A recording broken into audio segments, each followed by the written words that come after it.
La télévision d'État iranienne déclare: ce soir, une grande surprise va se produire. Une surprise dont le monde se souviendra pendant des siècles. À votre avis, qu'est-ce que ça peut bien être? Iran-Israël. La Russie met en garde les États-Unis contre toute assistance militaire directe à Israël. Nouveau type de missile lancé depuis l'Iran. Certains annoncent que c'est le Khorramshahr.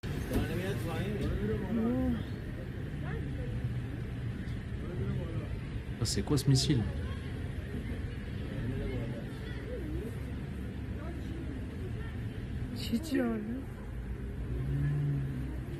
Le Khorramshahr 4 est un missile longue portée estimé à 2500 km, capable d'emporter plusieurs ogives. C'est l'un des systèmes iraniens les plus avancés, doté d'une maniabilité accrue et d'une signature radar réduite. L'Iran a utilisé pour la première fois le redoutable missile balistique Sejil contre Israël, une portée de 2500 km pour toucher le cœur du territoire israélien directement depuis l'Iran.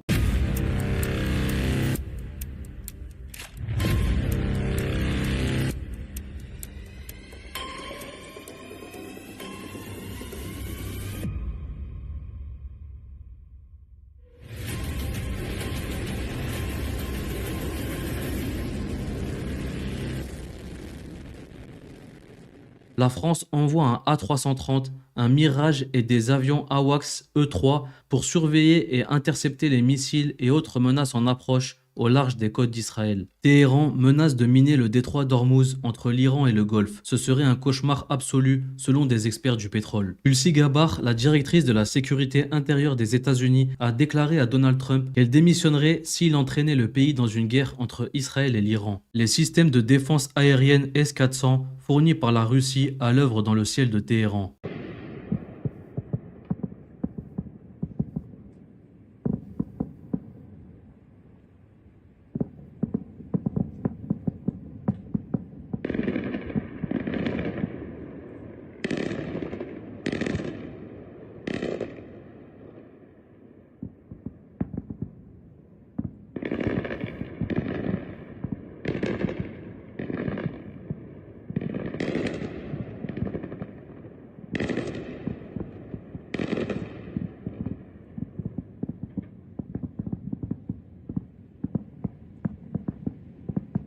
Le colonel Nathan McCormack, responsable du Pentagone, a été démis de ses fonctions au sein du comité des chefs d'état-major interarmés pour des publications qualifiant Israël de secte de mort, qualifiant Netanyahou et ses semblables de copains judéo-suprémacistes et demandant si les États-Unis fonctionnent comme un mandataire d'Israël. McCormack était chef de la branche Levant et Égypte à la direction de planification J5 du comité des chefs d'état-major interarmés. S'il vous plaît, arrêtez de tirer des missiles.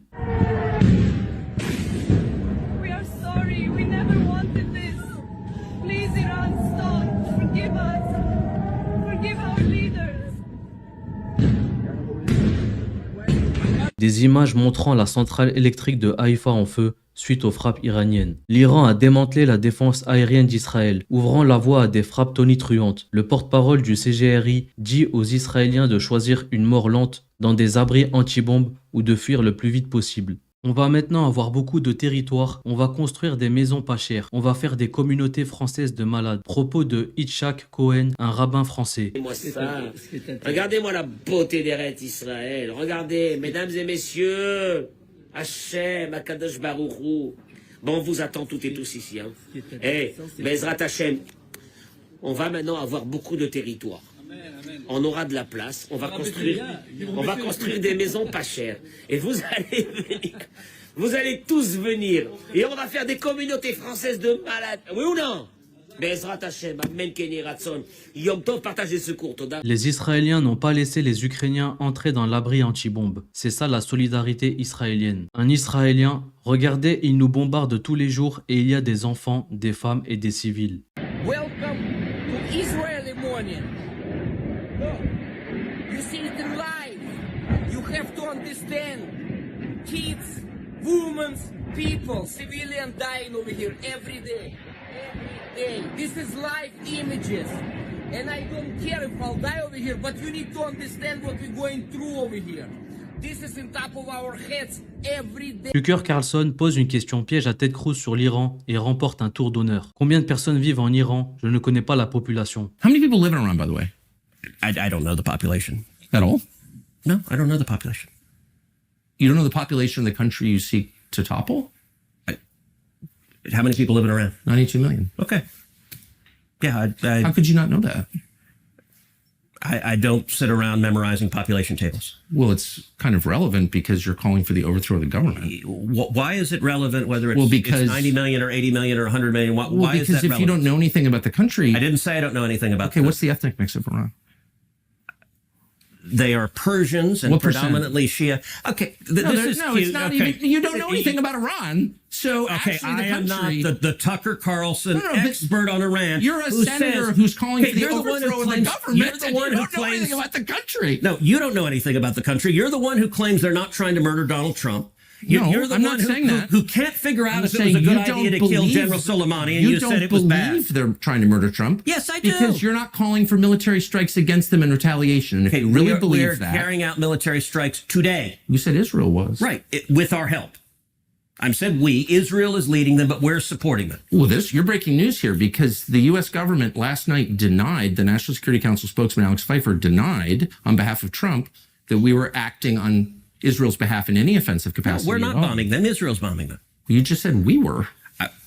We are supporting This is high Israel. stakes. You're a senator. If you're saying the United States government is at war we're- with Iran right now, people are listening. C'est le maire de Tel Aviv ou de Nice? Dites-moi, on est en France ou en Israël? J'ai fait dresser le drapeau israélien sur la façade de la mairie de Nice et nous ne le descendrons que le jour où nous aurons gagné la guerre. Des Indiens sont allés en Israël pour leur exprimer leur solidarité, mais des Juifs les ont agressés et insultés, rejetant leur soutien en disant « Retournez en Inde, les Indiens sont les gens les plus sales et les plus méprisables sur Terre ».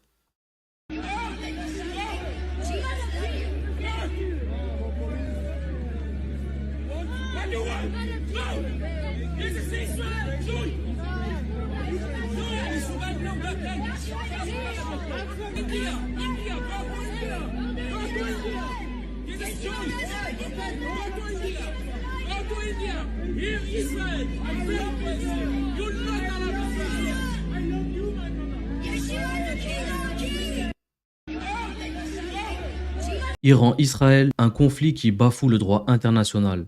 Et on poursuit cette page consacrée au conflit israélo-iranien avec notre éditorialiste Slimane Zeguidour. Bonsoir Slimane. Bonsoir. Une guerre qui se déroule en dehors de tout cadre juridique international. Oui, complètement. Vous avez remarqué qu'il y a un grand absent dans cette crise, c'est l'ONU. L'ONU qui pourtant est au centre des relations internationales, Oui. c'est elle qui justifie l'existence de l'architecture juridique du monde tel qu'il est aujourd'hui. C'est un droit international qui a été ébauché au lendemain de la Première Guerre mondiale avec la Société des Nations et échafaudé et complété après la Deuxième Guerre mondiale avec les 5 pays vainqueurs.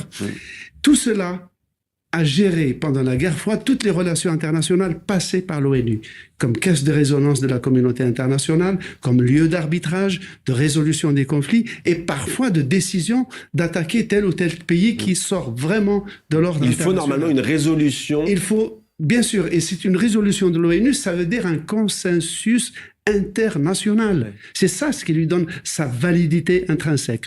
Or, ce à quoi on assiste maintenant, c'est une politique qui non seulement est en dehors du droit international, on ne menace pas un chef de l'État de le tuer, on n'attaque pas une capitale d'un pays souverain, quel que soit le régime qui soit à la tête de ce pays, ça ne se fait pas, c'est contre le droit international.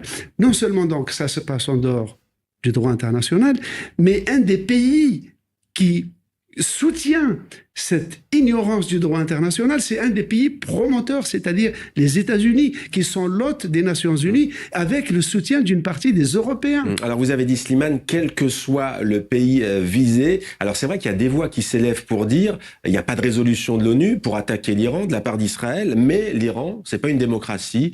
On parle de théocratie, on parle du régime des mollahs.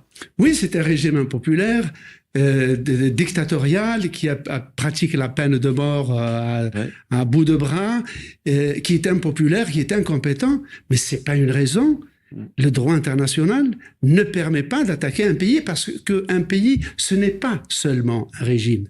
C'est un État, c'est un territoire, c'est une nation, c'est un pays. Là, on revient à la politique du gros bâton qui a été inauguré par les États-Unis au début du XXe siècle, qui a été pratiqué par Roosevelt et qui consistait à dire s'il y a des pays récalcitrants, l'Amérique a vocation, mission et même devoir d'aller lui taper dessus pour le faire rentrer dans la civilisation. Merci beaucoup Slimane. Et Donald Trump qui s'est exprimé, il dit que sa patience est à bout, qu'il prendra une décision la semaine prochaine. Nous pouvons y aller ou ne pas y aller, a déclaré le président des États-Unis au sujet d'une intervention militaire en Iran aux côtés d'Israël. Peut-être qu'on pourra auditionner M. Sarkozy pour les liens avec la Libye. Manuel Bompard sur la commission d'enquête de Wauquiez. Il est bon, Bompard. Bon, donc il y aura une commission d'enquête sur ce sujet.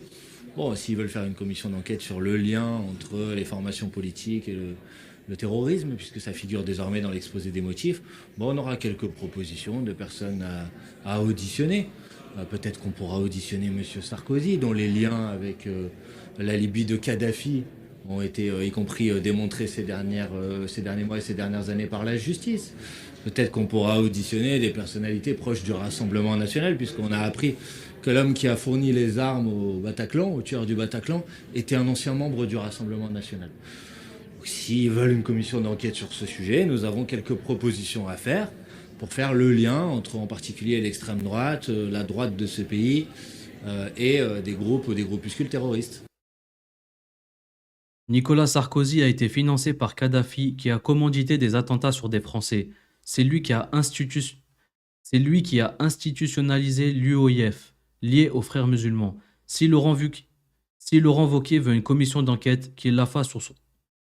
Si Laurent Wauquiez veut une commission d'enquête, qu'il la fasse sur son propre parti. Qui devrait plutôt se regarder lui-même, faire le ménage dans sa propre formation politique. Dois-je vous rappeler que M. Wauquiez a soutenu M. Sarkozy, dont les liens avec la Libye de Kadhafi, par exemple, sont désormais avérés, y compris par la justice. Dois-je vous rappeler que c'est M.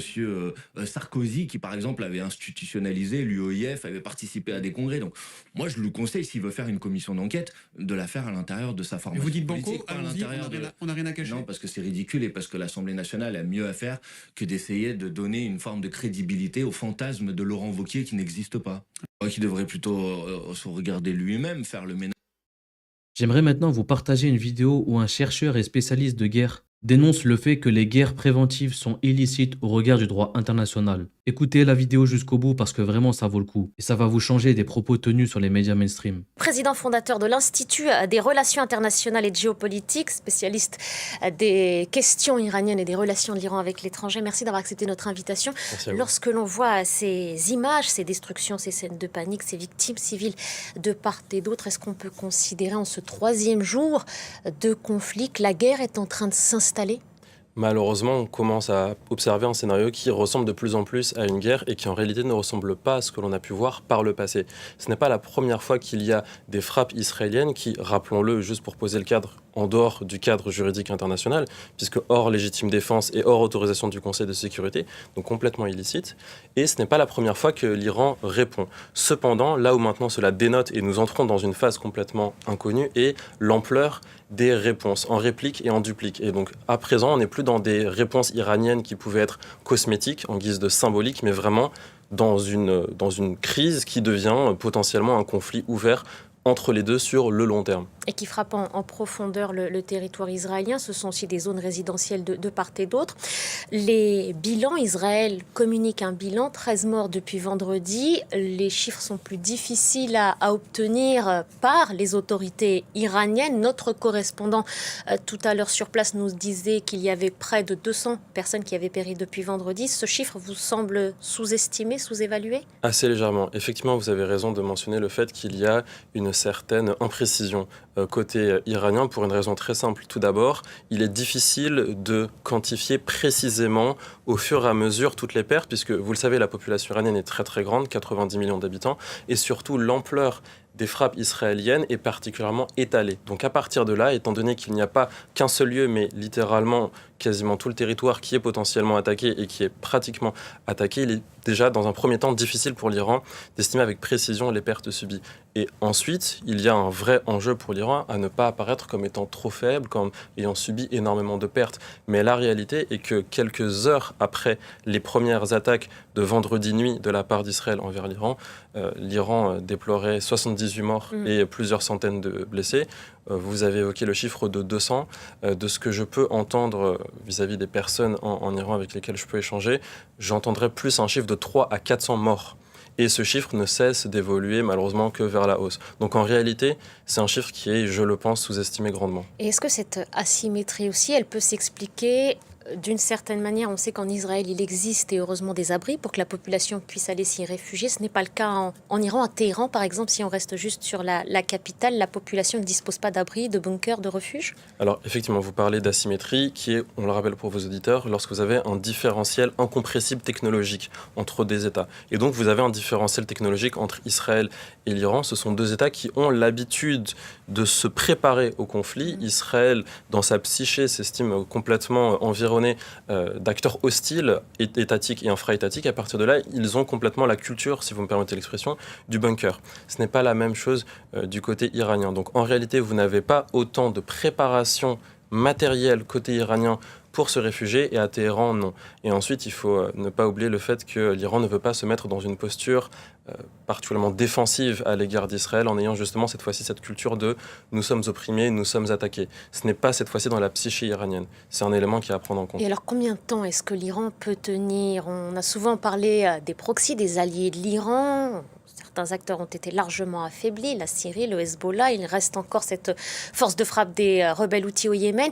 Mais concrètement, quel est aujourd'hui l'arsenal militaire de l'Iran? Combien de missiles a-t-il à sa disposition? Combien de temps encore peut-il tenir? Alors vous évoquez deux grands points principaux, me semble-t-il. Déjà, la capacité de résilience de l'Iran et ensuite l'arsenal, les forces dont dispose Téhéran. Effectivement, l'Iran est un acteur qui se conçoit principalement dans la réaction et non pas dans l'action. C'est ce que je vous disais tout à l'heure vis-à-vis des différentes psychés que l'on peut voir au Moyen-Orient. Israël se voit comme un acteur qui va être dans l'action. La preuve en est avec ce vendredi 13, n'est-ce pas? Donc c'est Israël qui va attaquer et c'est ensuite l'Iran qui va... Une offensive préventive, disait l'armée israélienne. Complètement. Et Téhéran qui va contre-attaquer. Et encore un petit point juridique pour qu'on ait bien tous les éléments. Les guerres préventives ou préemptives, preemptive wars, sont complètement aussi illicites au regard du droit international. Ici, je m'en réfère aux résolutions contraignantes du Conseil de sécurité de 1981, mais aussi aux résolutions non contraignantes de l'Assemblée générale des Nations unies. Et quand un État se sent menacé, parce que c'est aussi de cette manière qu'Israël a justifié cette opération en disant que de toute façon, l'Iran était à toute proche de se doter de l'arme nucléaire, l'Iran n'a jamais fait mystère de sa volonté, le régime actuel, de détruire l'État d'Israël. Est-ce que ça, c'est une dimension qui est prise en compte justement dans le droit international? Alors, ce qu'il faut voir, déjà, effectivement, peut-être un petit point de rappel, ça fait environ une 15-20 d'années que Tel Aviv affirme avec verve que Téhéran obtiendrait d'ici quelques semaines l'arme nucléaire. Je me réfère typiquement à, si vous regardez les archives, cette intervention de Netanyahou à la tribune de l'Assemblée générale des Nations unies avec une pancarte disant que l'Iran était un taux d'enrichissement de 80% et d'ici 48 heures, pour reprendre ces mots, l'Iran allait avoir une bombe. C'était il y a à peu près une quinzaine d'années. Maintenant, ce qu'il faut voir est qu'effectivement, vous avez une pensée du côté israélien que le programme nucléaire iranien ne serait que militaire. Or, l'Iran ne fait que se targuer d'un nucléaire qui serait civil. Et donc là, il faut commencer à étudier le taux d'enrichissement qui nous donne des éléments en ce sens. Il y a, depuis l'arrivée de Benyamin Netanyahou sur la scène politique israélienne, il y a une 30aine d'années maintenant, une obsession vis-à-vis de l'Iran, puisque le Premier ministre en exercice invoque régulièrement, voire très souvent, cette menace existentielle que représente l'Iran. On va regarder ce sujet qui pose le principe, et puis je vous fais réagir juste après. Ce sont les explications de Maya Naïs-Yatagen. Van Gafaiti, je voudrais qu'on s'arrête un petit peu, peut-être qu'on remonte aussi le fil de l'histoire aussi pour les téléspectateurs qui nous suivent pour mieux comprendre. L'Iran et Israël n'ont pas toujours été dans la détestation. Avant 79 et la Révolution, les relations entre les deux États étaient plutôt bonnes. elles n'étaient pas plutôt bonnes, elles étaient particulièrement chaleureuses. Vous avez raison de remonter le fil du temps. Et avant d'être Jamhouriya Islamiyya Iran, la République islamique d'Iran en 1979, pendant 25 siècles, l'Iran était un empire. Et ce qu'il faut voir est que le dernier Shah d'Iran, Mohamed Reza Pahlavi, a été en réalité le deuxième État au Moyen-Orient à reconnaître l'État d'Israël. Il me semble qu'en 1950-51, juste après la Turquie, l'Iran impérial reconnaît l'État d'Israël. Et donc, en réalité, vous aviez presque une communauté de destin dans l'esprit des dirigeants côté israélien et côté iranien pour une raison toute simple. Vous aviez deux États qui n'étaient pas arabes, un juif, Israël, et un musulman, mais chiite, donc assez honni par les sunnites, et donc ils se voyaient comme étant finalement à l'extrémité géographique du Moyen-Orient, mais aussi aux extrémités peut-être de survie géopolitique, et donc à partir de là, particulièrement proches. Sauf que la révolution islamique intervient dans justement un contexte de défiance, de refus, vous voyez, vous avez des flux et des reflux vis-à-vis d'une perception d'un impérialisme américain au Moyen-Orient qui se matérialiserait en l'État d'Israël pour les personnes qui vont devenir ensuite les dirigeants de la République islamique d'Iran. Et donc vous avez un virage à 180 degrés dans les relations d'amis particulièrement proches à... Ennemi intime. Absolument. Parce que là, il a été question justement de cet angle diplomatique et des négociations. Est-ce que s'il y avait un seul homme qui pouvait aujourd'hui tout arrêter, c'est bien Donald Trump ? Vous vous rendez compte de la situation dans laquelle nous nous trouvons? Effectivement, on se trouve maintenant dans un contexte où le président américain Donald Trump est placé, malgré lui, de facto, en potentiel médiateur, pour une raison toute simple. Vous dites malgré lui, ou ça a pu être pensé? Malgré lui, rappelez-vous les déclarations du président Donald Trump lors de sa première administration, je le cite, « Iran is the biggest state sponsor of terrorism ». L'Iran est un État sponsor du terrorisme. Et maintenant, vous avez, selon les mots de Donald Trump, évidemment. Donc maintenant, vous avez Donald Trump qui va, en fait, essayer de rabibocher ces deux États-ci pour une raison particulièrement simple. Les États-Unis sont et resteront un allié stratégique vital pour Israël. Et de l'autre côté, le président américain Donald Trump veut son deal avec les Iraniens pour essayer justement de s'assurer de la nature seulement civile du programme nucléaire. Ce sont deux objectifs impérieux, impératifs pour le président actuel. Et de là, alors il parlait de potentiellement avoir un accord qui serait very easy to do, qui serait très facile à faire. Je pense que c'est peut-être un petit peu dithyrambique, mais effectivement, le président américain essaye de stabiliser la situation actuelle, même si ça semble très compliqué. Il y a aussi la position de la France. Emmanuel Macron dit s'être entretenu avec le président iranien, Pezeshkian. Le chef de la diplomatie française était interrogé ce matin par des confrères. Il expliquait que le programme nucléaire iranien était une menace pour Israël et l'Europe. On parlait tout à l'heure d'asymétrie. Vous expliquez justement cette asymétrie entre Israël et l'Iran. Est-ce qu'aujourd'hui, la seule voie possible, la seule voie de sortie pour la République islamique, c'est de revenir à une table des négociations? L'Iran est à la table des négociations et en réalité suspendu sa participation, comme vous le mentionniez un peu plus tôt, au round de négociations à Mascate.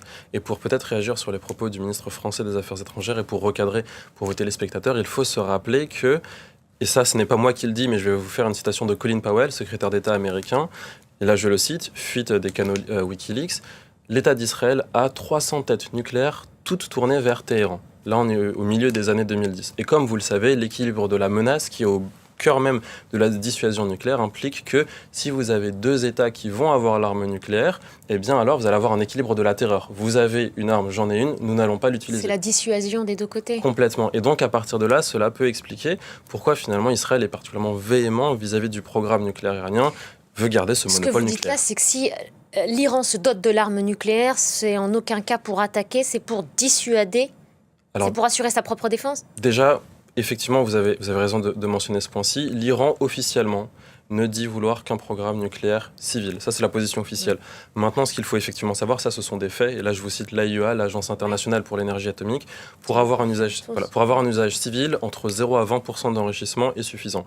L'AIEA avait fait des derniers rapports où le taux iranien d'enrichissement se situe à 60%. Pour une arme nucléaire, 90%. Là, ce n'est pas une interprétation, ce n'est pas une opinion, ce sont des faits. Maintenant, ce qu'il faut voir, effectivement, c'est que du côté israélien, c'est une question vitale. Israël ne peut même admettre que l'Iran ait potentiellement le contrôle de l'énergie atomique, quand bien même civile, puisqu'il y a ce qu'on appelle, et c'est fondamental, la dualité de la technologie nucléaire. Lorsque vous avez l'un, vous avez l'autre. Vous savez faire du nucléaire civil, très aisément, vous aurez le militaire. En quelques secondes, si vous le voulez bien, le Premier ministre israélien table aujourd'hui sur un soulèvement populaire. En tout cas, il invite la population iranienne à se retourner contre son régime. Preuve donc peut-être que le projet est aussi politique. Est-ce que vous pensez que ça, c'est plausible ? le projet complètement politique... De démanteler ce régime-là. C'est l'objectif affiché d'Israël depuis 1979. Est-ce qu'il peut venir de l'intérieur ? Très sincèrement, je n'y crois pas. Il y a ce qu'on appelle l'effet drapeau. Lorsqu'un État, c'est pas propre à l'Iran, lorsqu'un État est attaqué, la population se rallie derrière la défense du territoire. Merci beaucoup, Kevan Gefaiti. Merci pour ces éléments de compréhension et d'avoir pris le temps de répondre à nos questions sur France 24.